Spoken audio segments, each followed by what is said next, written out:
Hi everyone, welcome to my channel. So I'll be making picks, give my fight prediction and a small breakdown for each fight for UFC 266 Volkanovski versus Ortega. We got a championship doubleheader. We got the featherweight title on the line and we got the women's flyweight queen Valentina Shevchenko trying to make her sixth title defense of a title against the tough veteran in Lauren Murphy. Or as many would say, it is the feeding time for Valentina, with all due respect to everyone in that division. So we got a 13 fight card as of now, and there are some good matches, some ranked contenders battling it out, and I'm excited to see some new prospects returning to the octagon like Uros and Nasrat Haqparast. So before we get into our predictions, let's just take a few minutes and do a little bit of a recap of our last event, UFC Vegas 37 Smith versus Spann. So we went 8, 5, and 1 draw overall, and it was pretty average. So there's definitely room for improvement. And we got the main event and co-main event right, and we had 3 out of 8 perfect picks. That means we picked the correct winner as well as the correct method. The obvious luck of the night we had was Arman Sarukian, and actually we hit the confident leans as well in Tafon and Shakuvi and Montel Jackson. In the underdog department, we did 0, 1, and 1 draw, so it wasn't the best of records, I would say. So, anyhow, let's just get into a little bit of a recap once again with each fight. So, Emily Whitmire versus Hannah Goldie. My god, Goldie was being like taken down easily and at will by Emily, and she just had to sit on the half guard and basically get the control going. But Emily wouldn't keep the control. It wasn't like it was because Goldie was really technical, setting her get ups and all, but Emily just let Goldie up to her feet during some messed up transitions, and then the armbar happened. Props to Goldie. She was going for it earlier too, and but she didn't have the correct angle with that armbar. Emily has been susceptible to the armbars in her career previously as well, and a good win for Goldie, but not a good look for Emily Whitmire at all. She just had to keep the control to win the rounds. In that fight. She had it, but then she lost it. So yeah, a good win for Hannah Goldie. Then Gustavo Lopez versus Alatang Haley. I expected Lopez to be more active with his output, with more jabs and kicks, but he was just circling in the outside, letting Alatang pressure him. Don't get me wrong, Alatang's pressure was just limited to cage control pressure. It wasn't like he was landing devastating shots and everything. First 2 rounds were basically uneventful, both of them landing a few punches here and there. But I thought Alatang did edge those rounds with control aspect of the game. The third round came and Alatang started well with a couple of good combinations, and then the warrior in Lopez took the center stage. He swarmed Alatang, landed a few good punches, went for the takedowns, and Alatang grabbed the cage for like 7, 8 times, and much respect for the non-nonsense Keith Peterson, to be the referee to not put up with those antics and take a point off of that moment. We have seen referees do nothing for more punishable offences. Herb Dean was, blind to all the fouls McGregor did in that fight against Khabib, and McGregor literally pulled off every foul there is to be done. Anyhow, it was a draw of the fight between Lopez and Alatang, and 28-28 draw, and I think it was the right decision too. Carlston Harris gets it done in the first round. Have to tell you, he looked huge in there, especially compared to Impa, who used to fight at 185. He caught Impa with a right hook when they were going back and forth and went for the kill. Impa didn't like the stoppage at first, but he wasn't intelligently defending himself at all during that ground and pound attack. So a fair stoppage in my opinion. Good win for Carlston. He's 34, so it's time to make a run at the top right now for him. Impa is still young. His chin is a bit suspect, but let's see how he bounces back.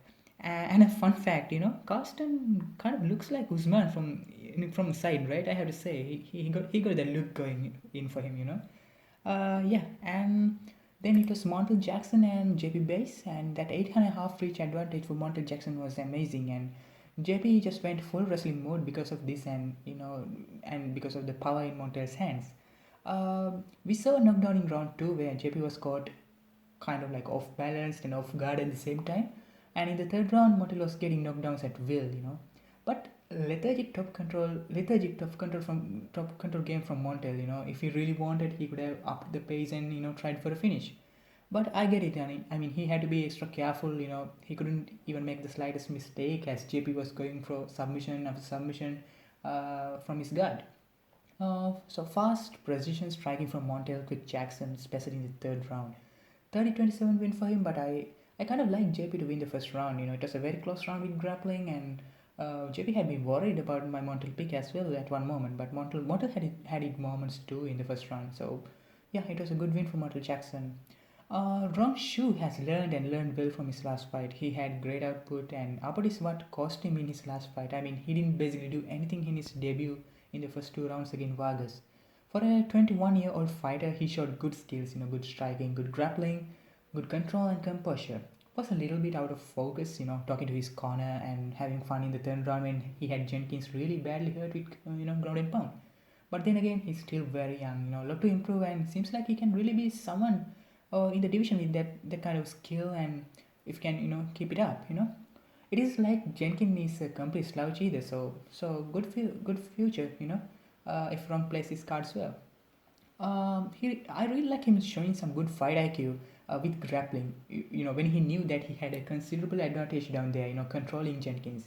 On the feet, Ron was doing okay, but he went for his definitive advantage, and that's once again something nice to see in such a young fighter. Tafon pushed a pace even some bantamweights and flyweight would be envious of. A lot of defensive holes were there in Tafon's game, but to be like countered by a superior counter striker when he was lunging with punches. I think he should not always go for the power punch and try to train more on precision and to let the knockout come to him.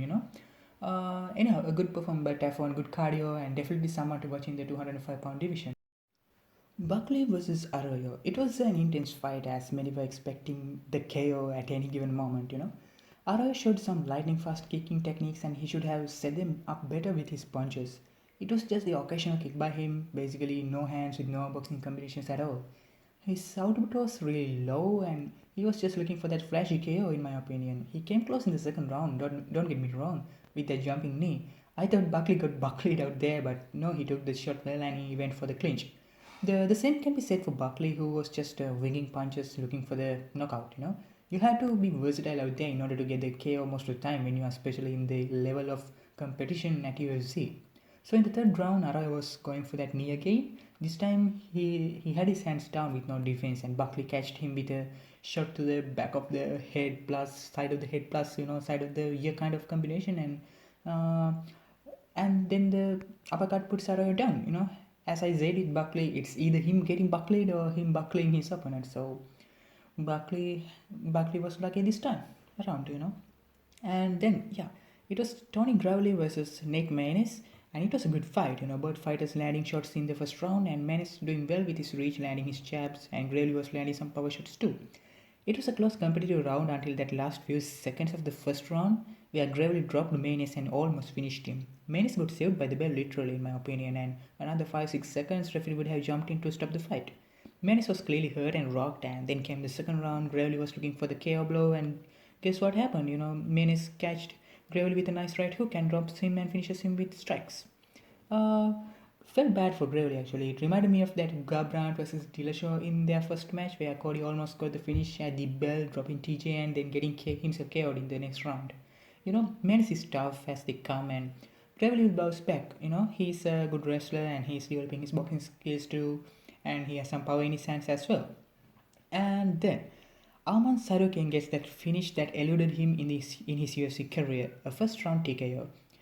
Giagos, as I said in my breakdown, is he's a very good wrestler himself, and he won that first scramble of grappling against Arman and got the top control, but he couldn't do anything with it, and as Arman got back to his feet, and then he landed that beautiful left hook and helped in so enough as Arman kept unleashing with that ferocious ground and pound.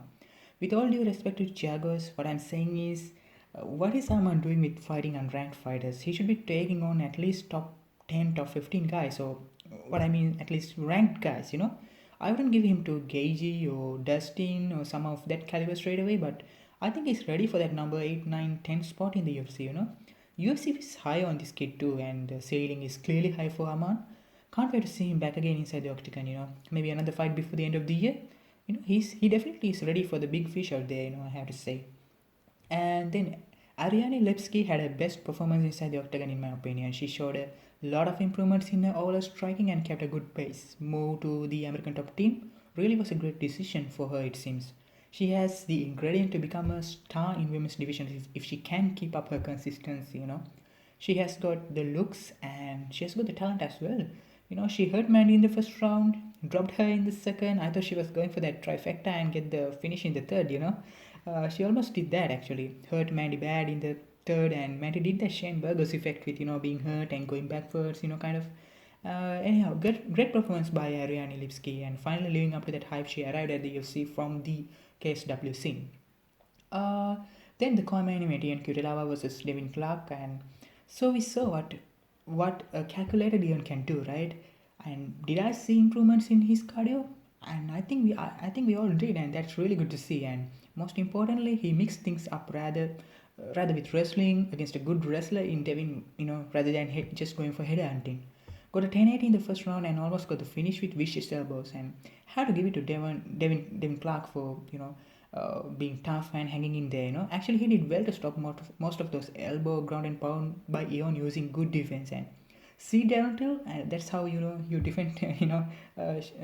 You defend from strikes when you're on your guard. Good win for Ion. Lots of improvement shown finally in his career, and he seems to be really taking it serious and to a new level. He needs to work on keeping his top control and position though, because he was losing a lot of positions during transitions. He need to work on those little areas. And in the main event, Anthony Smith getting it done early, and he was landing with his left hand at will, and Spann was just a few steps behind him at every moment. Smith called out Rakish, and it will be an interesting fight if it materializes. And good hands by Smith. He showed nice striking in his last fight against Jimmy Crute too. So fun fight while it lasted. Intense fight and bit of a drama at the end as well, but all was good after they shook on it. So that's our recap for UFC Vegas 37 Spin versus Spann. So let's just get into it by making our fight picks for UFC 266. Volkanovski versus Ortega. So the first fight of the night, it's Omar Morales versus Jonathan Pearce. This is a very close fight. Omar is 35 years old and has a 2.5 reach advantage in this fight over JSP. Omar is a striker basically. He has some vicious kicks, leg kicks especially, as we saw from Gabriel Benitez fight. He's coming off of a decision win over Shen Yang, and JSP is also coming off of a TKO win over Kai Kamaka last year, and he was supposed to face Gabriel Benitez a few months back. As I remember, Benitez pulled out of the fight due to a botched weight cut.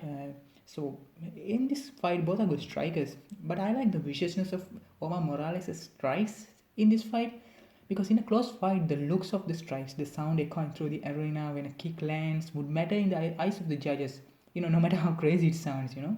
Morales can get a little bit less active sometimes, and JSP might be looking for some grappling action against Morales too, which could make things really interesting. JSP is the slight underdog here and the younger guy. Morales got outclassed in the feet by Giga, a few fights back, but we saw Giga is definitely in another level when it comes to pure stand-up striking and his stand-up skills. I expected Morales to test Giga with aggression and grappling, but he kind of got gun shy out there. Debut for JSP wasn't that good either, with a loss to this era Joe Lawson. Jello is a legend, but at this point a loss to Joe Lawson is kind of not that good. Still I like the underdog in this fight. A close fight. This one will be a close fight where JSP will mix in some clinch control and grappling to win in the judges' scorecard with the 29-28 nod, in my opinion. So Omar will definitely blast those vicious leg kicks early and often, and we definitely want JSP to check at least a few of them, if we want to continue the fight into the later rounds. So anyhow, I will go with JSP winning this fight via decision 29-28, but it will be a close fight. Moving into the next fight, it is Matt Semmelsberger versus Martin Sano. Martin Sano is 4-2-1, making his octagon debut. He has a draw in his last fight against Diego Herzog. Wow, wonder he's related to Jason Herzog. Anyways, prior to that, he's coming off of a 2-fight skid too. Should he be given a chance at the UFC? I mean, we see fighters with better records and better records against far better competition of being given a chance inside the octagon. So I don't know. He's coming off of a four-year layoff too. He last fought in 2017. Wow, it seems like a gimme match for Matt Semmelsberger here, but what do I know? Martin Sana could come out here and just KO Matt and make me look like a fool. Those things happen too, It isn't like Matt is the top of the food chain contender either, but Matt showed some good hands in his last few fights and good heart and toughness against his last opponent in Chaos Williams. Before that, that KO of Jason Vito was good with some good combinations, and he has some nice fast boxing combinations and a good face. I think he will and he has to capitalize on this given opportunity. And I'm going with Matt Semmelsberger to win via first round TKO. And moving into the next fight, it is Nick Maximo versus Cody Brundage. Nick was supposed to fight Carl Robertson. Yeah, Nick was supposed to fight Carl Robertson. Robertson withdrew, and I don't exactly know what was the reason behind that. Anyhow, Cody jumps on like 3 days' notice to face Nick, who is coming off a full fight camp. So Nick is really young. He's still 23. He has a lot of submission grappling experience. Uh, but the level of MMA competition he has fought so far in his regional days uh, isn't the very best. He fought a 1-11 guy and so on. His contender series fight was at heavyweight, interestingly, and he's training with the Diaz brothers as I get it, and it means he should be developing some good boxing skills to go with his ground game, even though he seems a little bit green on his feet, as expected from such a young fighter.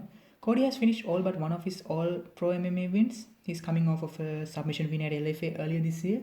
He trains out at Factory X Muay Thai, so definitely he has got some good training partners and an experienced corner coming into this fight. He was supposed to fight at the Contender Series next month, but got the short notice call here as a replacement for Carl Robertson. I'm willing to go with Nick's Maximo getting it done via submission. Maybe an arm triangle choke or a rear naked choke in the first round. And it is interesting to see him at weighings though, because he's moving down to 185 for this one. He was fighting at light heavyweight and heavyweight before. So it's interesting to see him at the weighing. So, but anyways, let's go with Nick Maximo getting it done via submission in the first round. And the next fight is it's an interesting one. It's Uros Medic fighting Jalin Turner. Uros is a highly touted prospect, from Serbia, and he's a really good striker, and he stormed Elon Cross in his debut to get the TKO win.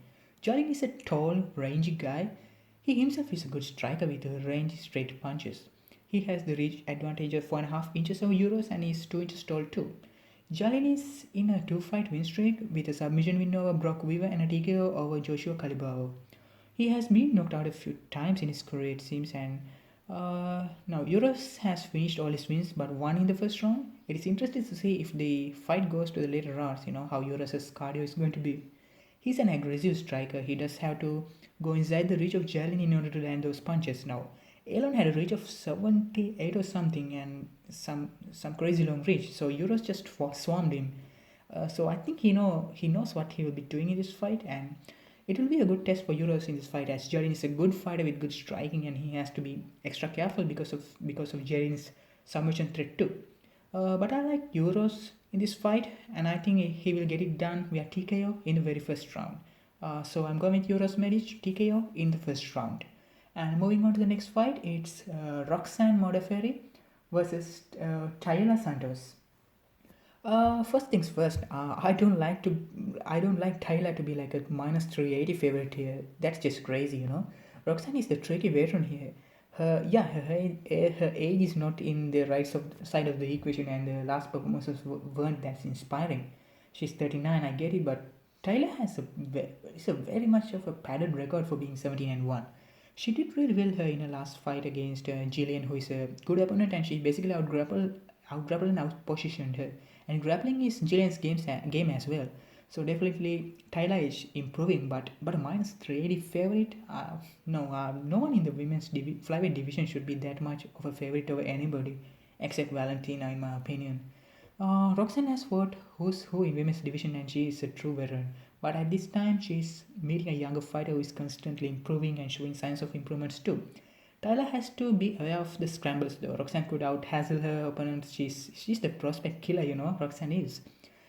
She stopped the hype trains of Antonina and even Maisie Bauer. Roxanne has started doing this as a professional in 2003. My God, wow, much respect to her. But it won't look pretty in this fight. It will be a control based unanimous decision for Taila. That is what I'm willing to go with. So I'm going with a unanimous decision for Taila Santos over Roxanne Modafferi. And moving to the next fight, it's a good one in the heavyweight division. It's Shamil Abdurakhimov versus Chris Daukaus. A very interesting heavy fight. Chris Daukaus is on fire coming into this match. He has won his last 4 fights all by TKO in the first round, and 3 of them inside the octagon. He's 8 years younger than Shamil, who is making his return to octagon after his TKO loss to Curtis Blaydes 2 years ago. Yeah, well, it's been a while since we saw Shamil. Daukaus brothers are very good BJJ grapplers, and Chris is showing some fast hands and fiery combinations for a heavyweight recently. Now, Shamil is this tough veteran from Russia, and he's a grinder. Out of these two heavyweights, Shamil has gone the distance in a fight and won more often than Chris has. That's an interesting factor to take into consideration, as we have not seen how Chris's cardio is going to be if the fight gets extended into the later rounds. It could be the case as Shamil is really tough and he has the knack to grind out his opponents. But I think being away from the octagon for 2 years and needing some time to get adjusted to the timing and all, and being the older fighter against a fast up and coming fighter could be the factor in this match. Chris will attack early and often with his nice boxing combinations, and he has some slick footwork in the heavyweight division too. Shamil has 3 losses in his resume inside the octagon to ground and pound. Maybe we will see Chris Daukaus' ground and pound game in this fight. His ground game is grappling. This is the test. This is the test for Chris to move into the top tier of heavyweights. And anyhow, I'm going to go with Chris Daukaus here to continue his rise inside the heavyweight division with a TKO in round 1. He will go there, use his grappling, take Shamil to the ground, and maybe with a ground and pound victory as well. So I'm going with Chris Daukaus to win this fight via TKO in the first round. And then we'll move into the next fight. It is one of the most interesting fights in this fight card. Is Dan Hooker versus Nasrat Haqparast. Now, this is the opportunity of a lifetime for young Nasrat to jump into the UFC's lightweight top 10, which is, in my opinion, is the most competitive division where you can't make even the tiniest of mistakes. Dan Hooker is the number 8 ranked fighter, and I heard there were some visa issues for Dan or Nasrat. I'm not sure for whom, but hope everything is taken care of and that this fight will manifest this weekend. Nasrat is still 26 and Dan, who is 31, I think he is still in his prime and has a couple of inches height and a 3.5-inch reach advantage as well, which is really good for Dan because he's tall and reachy, and most importantly, he knows how to use that reach for his advantage. Now Dan is of course coming off being the victim of the victim for the highly anticipated debut for Michael Chandler. He basically didn't do much in that fight, except I expected him to pump his jab from the get-go, but basically he just got caught slipping out there. We all know he's far better than that performance. He won those first couple of rounds against Dustin Poirier, and he clearly hurt him too, and he went to war with Paul Felder. And before that, he was in a knockout streak, which was really good. He has got some well-timed knees and elbows, and he's a tricky submission artist too, with his long limbs special, with the guillotine choke he has got. Basically, he goes for the finish always in the fight, and he has a deceptive record for such a good fighter, with sound technical skills, and in 3-round fight, he's really dangerous. He's as dangerous as ever. He can get a little bit tired later into the fight, but he has shown he can go all in when it's just 3 rounds. Nasrat is obviously the underdog here. I would call Nasrat mini Calvin Gastelum. Come on, he just looks like him, right? And yeah, Nasrat has got some power in his hand and some very good boxing combinations. That KO of Joaquim Silva was an interesting highlight. He likes to move around a lot, firing combinations from the outside. And in this fight, though, he has to come inside the reach of Dan, which will be challenging with Dan's reach and his constant firing of jabs and leg kicks and push kicks and everything. Drew Dober caught Nasrat with a counterpunch as he was entering and won via ground and pound. That resembles the dangers Nasrat faces in this fight. Now, I think Dan doesn't have that one-punch KO power Drew has, but Dan is more of an output guy with techniques overwhelming his opponents. Nasrat has good takedown defense, and I don't think Dan would go for grappling the offense too much in this fight. I have to say this, Nasrat is good, but his performance against Rafa Garcia was a bit alarming. He won that fight, but he was having trouble with a short notice opponent in Rafa. Don't get me wrong, I mean, Rafa is a decent fighter, but seeing Rafa's last performance, it definitely sounds an alarm in the direction of Nasrat, especially when he is fighting the upper echelon of lightweights in Dan Hooker. I see this fight being a fight going the distance, a 30-27 unanimous decision for Dan Hooker. Nasrat is tough and he will get outstruck and outjabbed and out front kicked in this fight. That's what's going to happen, I think. And Dan should look out for the left hand of Nasrat though, because Nasrat really packs a punch. So Dan should be careful, but I think he has got this in his bag. I think he will win a 30-27 unanimous decision over Nasrat Haqparast. So I'm going with Dan Hooker to win a decision. And let's move on to the feature fight of the prelim. It's Marlon Moraes versus Merab Dvalishvili. Another one of them fights in which UFC is giving the chance to the up and coming fighter to jump into the top 10. Merab is an amazing fighter, and the pace that he pushes in the elite level of the game, even for the lower weight classes, is especially amazing, considering it involves grappling and clinch aspect of the game, which is the most energy draining. But I'm yet to jump on the Merab hype train. He hasn't really faced the best of the competition inside the octagon so far, except for maybe John Dodson, who was also in the tail end of his career. But Merab has this ability to control his opponents in grappling situations like crazy, and he's non-stop. He closes the distance, gets hold of you, clinches you, takes you back, holds you more, and drags you to the ground, and then you finally get back up. Then again, boom, and you're back down on the mat once again, and that is so frustrating for the opponents. Merab is indeed a machine when it comes to that. Now he can get a bit careless when crossing the distance and can get caught. We have seen this a couple of times now. So fighting a powerful counter striker with decent takedown defense can be a challenge for Merab. He has to close those holes in his striking defense, and he has to improve his hands and especially get some finishes going. With all due respect, he doesn't have the most crowd blazing of styles with his control based game. Talking about Marlon, him and Justin Gage came to the UFC at the same time, and he was considered to be the next big prospect in the bantamweight division.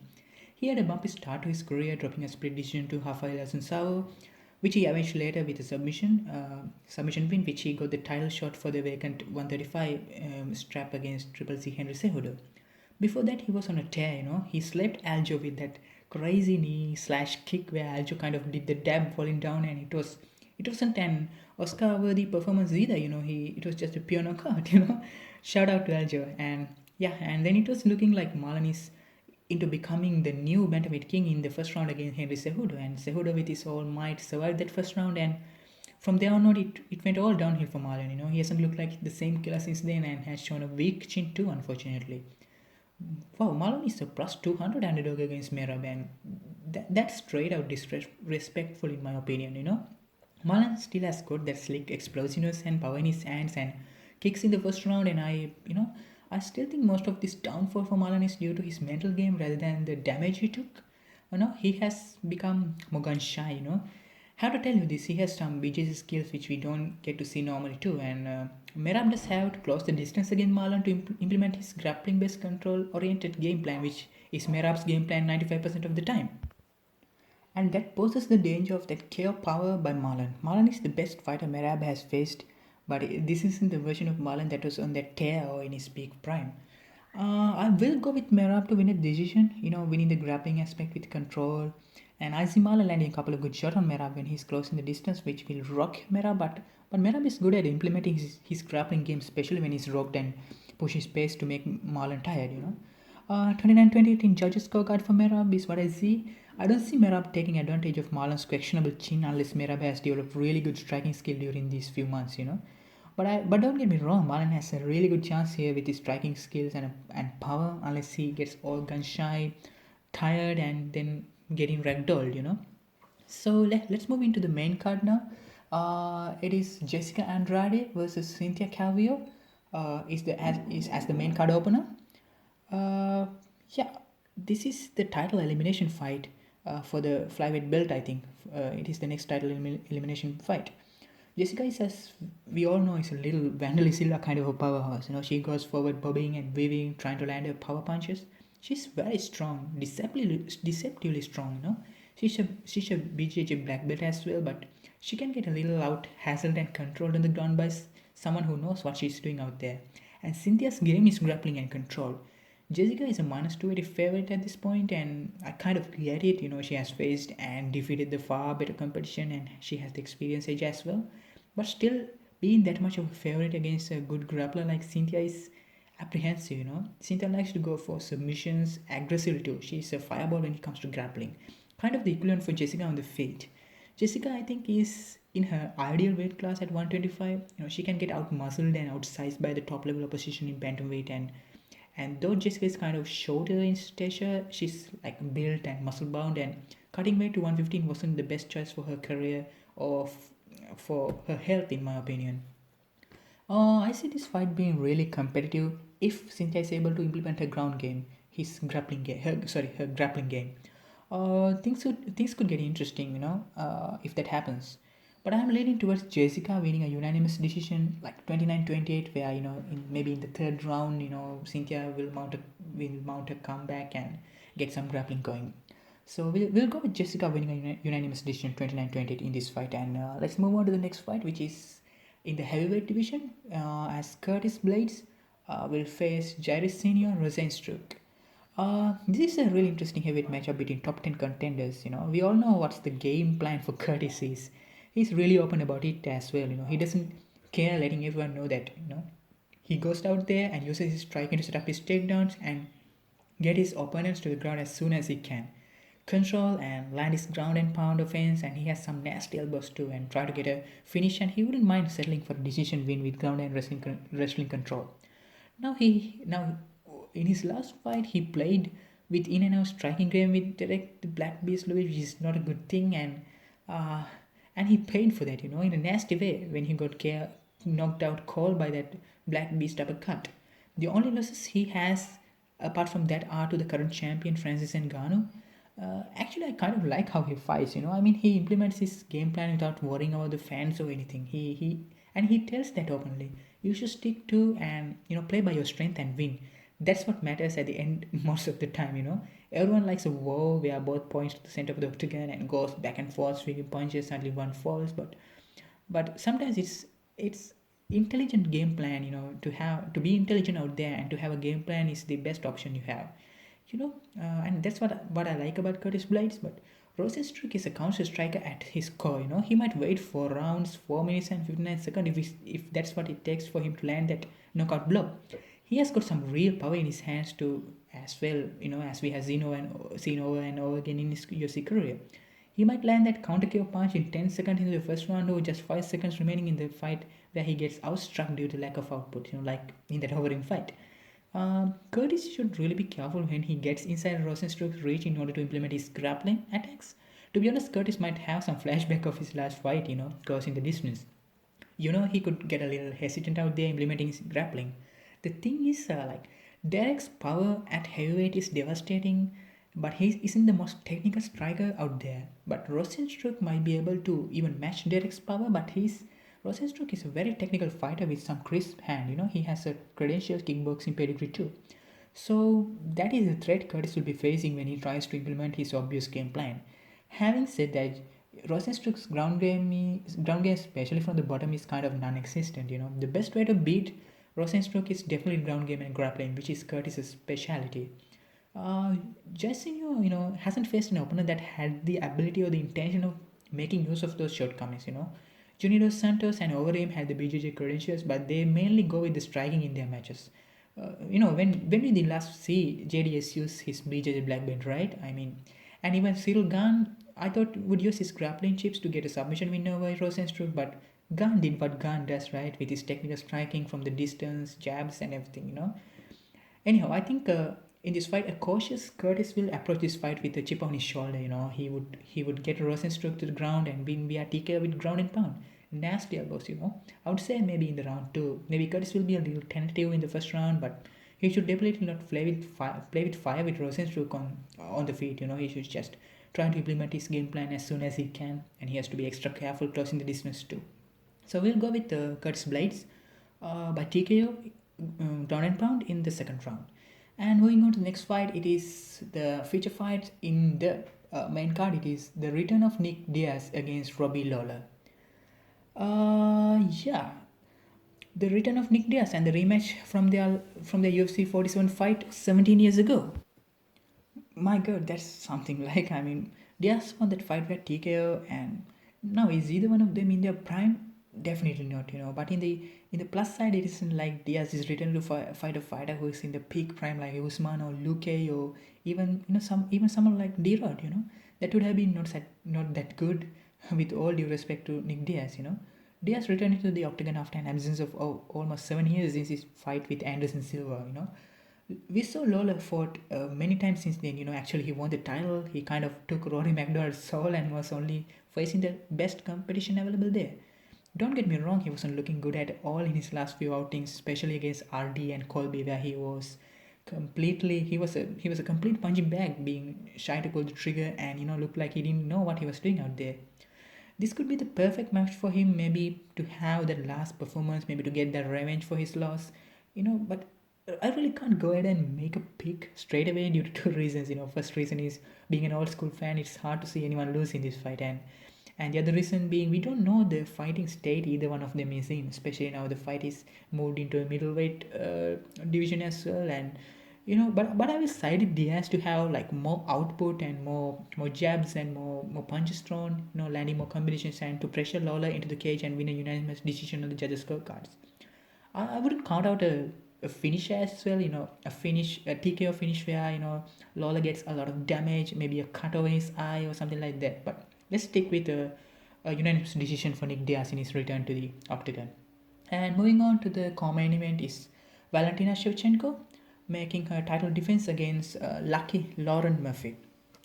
5 rounds in the women's flyweight division for the gold, and now for many, this prediction comes down to how Valentina will win this fight. Will it be a KO? Is it a submission, or is it that crucifix, or is it a dominant decision, or maybe a head kick, or in which round Valentina will finish Lauren Murphy? I mean, I can't argue with that. Valentina is a very special fighter, a one of a kind competitor. But in a very shallow division in women's flyweight. It isn't Valentina's fault, of course, but she has of course shown that even at bantamweight she can go toe to toe with the women's god in Amanda Nunes. The only match I want to see for Valentina and also for Nunes right now is fighting each other for the third time. The first fight was good for Nunes, and the second fight was razor close, and the third one should be the fight before both of them are out of their prime. Come on, UFC, just stop giving Nunes legacy-making gimme fights in the so-called featherweight division, which basically doesn't exist and comes out of nowhere to give that win count for Nunes. Enough of that. So the thing is.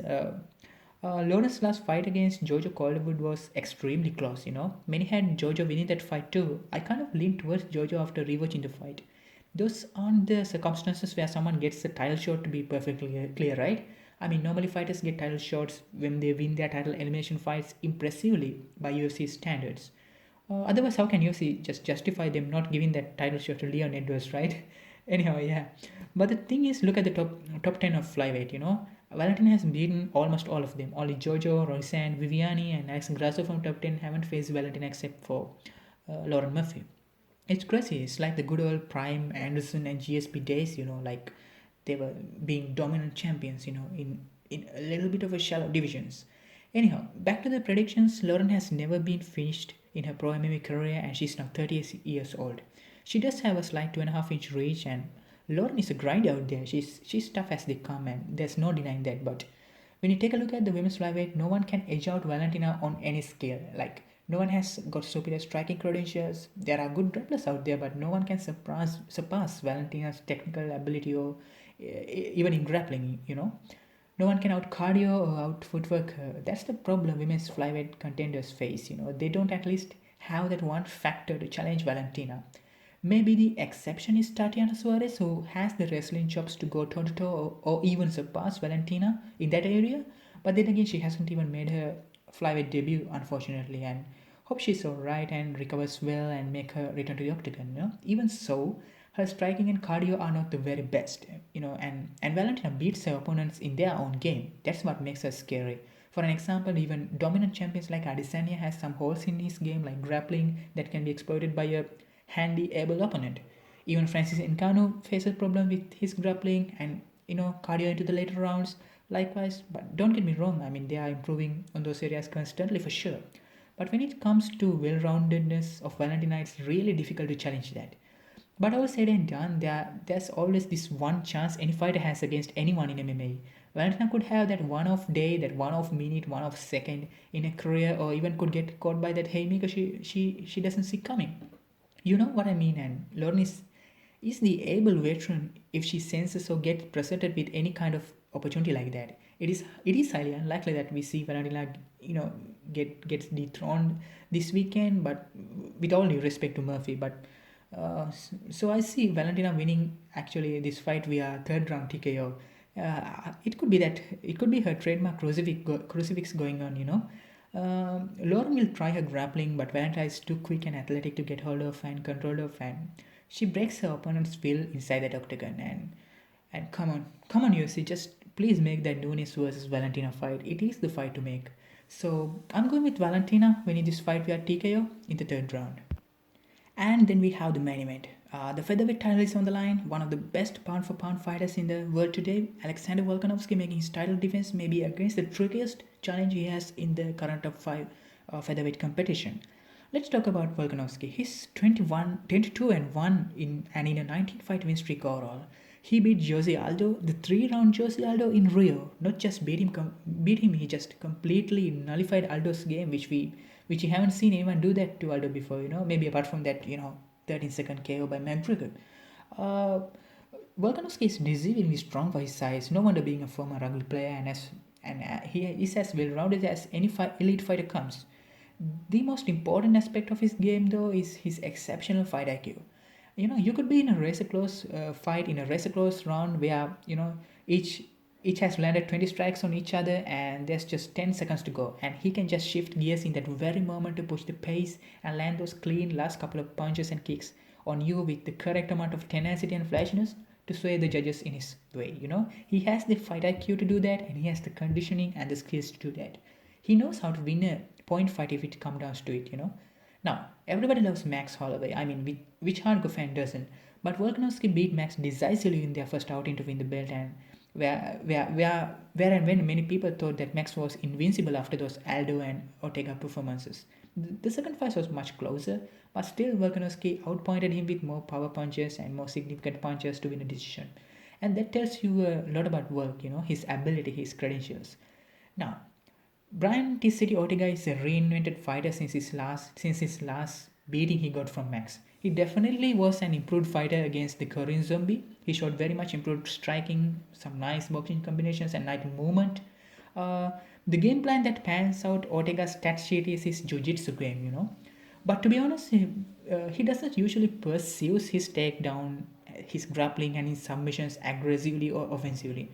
What he does is, when the opportunity presents, he jumps on a triangle or a guillotine. Otherwise, he's willing to keep this fight standing up. He just gets sucked into this stand-up verse. Ortega is the younger fighter in this bout by 2 years, and he will be at a 2.5-inch reach disadvantage, though he's the taller party by 2 inches at 5 feet 8. On the feet, Volkanovski has the technical advantage, but I think Ortega does have that power edge. Now, for how good Volkanovski is, he can get caught during some exchanges and get hurt. We have seen this with Max, and even with Chad Bendis.